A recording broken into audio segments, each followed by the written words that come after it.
Ciao, sono Alberto, titolare della Trattoria Antiche situata in via Montevideo 4 a Milano. È un ristorante tipico milanese rilevato 12 anni fa.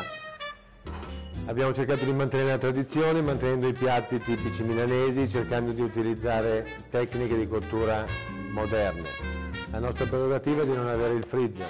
Seguiamo molto la stagionalità dei prodotti e i nostri piatti migliori, diciamo più gettonati, sono il risotto alla milanese, fatto solo con pistilli senza uso di polvere, e la cotoletta non può mancare, la cervella è sempre nel nostro menù, lo stinco di maiale è un nostro piatto importante. Per quanto riguarda i dolci facciamo la tartatelle, la bunetta al cioccolato, lo zabaione e i classici dolci tipo panna cotta, catalana, carne, tutti fatti in casa. Grazie agli amici di Love Rest e un grande saluto a tutti.